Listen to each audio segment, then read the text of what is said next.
നമ്മുടെ മനസ്സിലേക്ക് അനാവശ്യമായിട്ടുള്ള ചിന്തകൾ വരുന്നതാണ് പ്രശ്നം എന്നുള്ളത് ഞാൻ ഒരു എക്സാമ്പിൾ വഴി പ്രൂവ് ചെയ്യാം. ഒരു സിമ്പിൾ എക്സാമ്പിൾ. നമ്മൾ 10ാം ക്ലാസ് എക്സാം കഴിഞ്ഞ് നിൽക്കുകയാണെന്ന് വിചാരിക്കുക.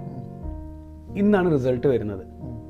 റിസൾട്ട് വരുന്ന ദിവസം നമ്മൾ ഊട്ടിയിൽ ഒരു പ്ലഷർ ട്രിപ്പ് പോയിരിക്കുകയാണ്. അപ്പോൾ രാവിലെ ആയപ്പോൾ നമുക്ക് കൃത്യമായിട്ട് ഓർമ്മ വന്നു ഇന്ന് റിസൾട്ട് വരും എന്നുള്ളത്. പിന്നെ ചിന്തകൾ മുഴുവൻ ഈ റിസൾട്ടിനെ കുറിച്ച് ആലോചിച്ചിട്ടായിരിക്കും.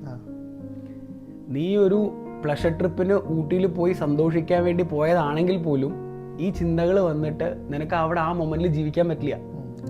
നിന്റെ ചിന്തകൾ മുഴുവൻ ഈ പറഞ്ഞ റിസൾട്ടുമായിട്ട് ബന്ധപ്പെട്ടായിരിക്കും. ഇതൊരു സിമ്പിൾ എക്സാമ്പിൾ. ഇതുപോലെ പല ആളുകൾക്ക് പല കാര്യങ്ങളാണ് കണക്ട് ചെയ്യാൻ പറ്റുക. രണ്ടാമത്തെ ഒരു കേസ് ആലോചിച്ച് നോക്കുക. റിസൾട്ട് ഇന്ന് വരും, പക്ഷെ രാവിലെ എഴുന്നേറ്റു ഊട്ടിയിൽ തന്നെയാണ് നമുക്ക് ഓർമ്മയില്ല ഇന്ന് റിസൾട്ട് വരും, നമുക്ക് അറിയില്ല. നമ്മൾ ഫോണൊക്കെ നോക്കാത്തത് കൊണ്ടോ നമ്മൾ മറന്നുപോയെന്ന് സങ്കല്പിക്കുക.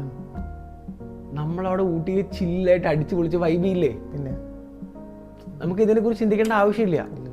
അപ്പോൾ ഇങ്ങനെയാണ് ആ തോട്ട്സ് എത്ര പവർഫുൾ ആണെന്നുള്ളത് നമുക്ക് എക്സ്പ്ലെയിൻ ചെയ്യാൻ പറ്റുക. നമ്മൾ ചിന്തിക്കുന്ന കാര്യങ്ങളിലാണ് ബ്രെയിൻ നമുക്ക് ഔട്ട്പുട്ട് തരിക. നമ്മൾ ആ ചിന്തകളെ കൺട്രോൾ ചെയ്യുന്നതോടുകൂടി നമുക്ക് ആ മൊമെന്റ് കൂടുതൽ എൻജോയ് ചെയ്യാൻ പറ്റും.